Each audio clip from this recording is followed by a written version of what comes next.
Cause when we come home, trouble ain't looking for it. Why the fuck these niggas always panic like they looking for it? Someone said right with me that day. How you home in 9 days? I had 3 best friends, 2 was rest, the other one was just age. My gas ain't full, let's fill all the ups up with shots. Anything we wanted, we got it straight up the block. Sup?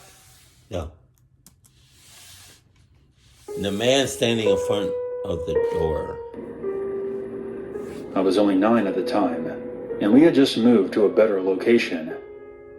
Our apartment was on the 6th floor, and was the last one on the landing. It was the furthest you could go from the entrance of the building, and was fairly secluded. The staircase was also completely indoors, with 4 apartments to a floor. One day, I came home from school around 2 p.m. My parents weren't due back for at least another 3 hours, and I set about doing my usual homework, watching TV, and emptying out the fridge. It was around the time that I settled down for an episode of Babylon 5 that I heard the front doorbell ring.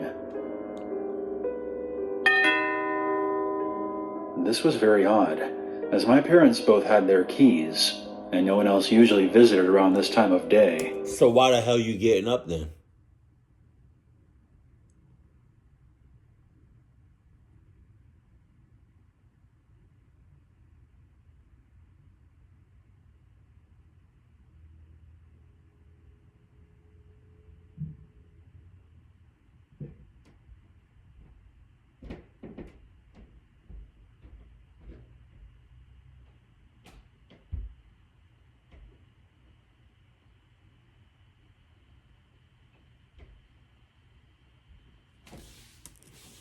I went over to the front door and asked, "Who is it?" I heard a man answer back, "Hello there. I am from the electrical company. We are doing a routine check on the electrical meters. May I come in and inspect yours? My It will ass! only take a minute." My ass! I looked through the peephole and saw a young man, probably nearing his 30s, very clean, neatly dressed, with his hair combed to the side.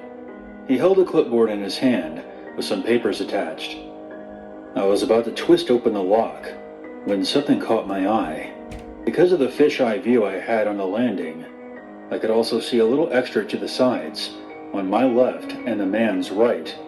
I saw a light bouncing from what looked like a sharp metal object. It took me a second, but I clearly saw what it was. It was the cutting edge of an axe. Someone was standing right next to the door, attempting to hide from view, holding an axe in their hands. At this point, my memory gets blurry.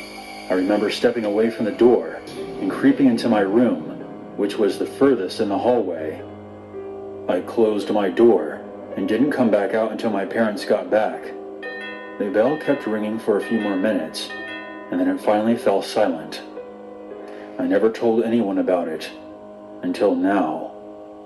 So these were my stories, and I think there's always something important to learn from encounters like this. Holy shit! Fuck. You came real close, my man. You came real close. If it was me, I would have never even opened the door. I mean, I would have never even got up. Be honest with you. You got all of that and then some. But thank God he did not open that door. If he did, it would have been raps. So raps. Wow. That's crazy. Like, and then with an apartment like that, I would, cause you got some apartments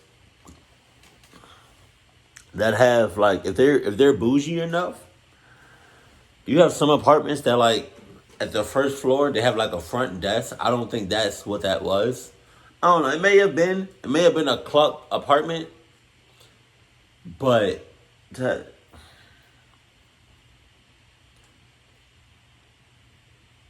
I'm just thankful he didn't open his door. And that lets me know that he's going to have a great non-cluck life. That does my heart justice. Keep it cold, keep it classy, and I love you. Hey, Did I get y'all when I froze like that?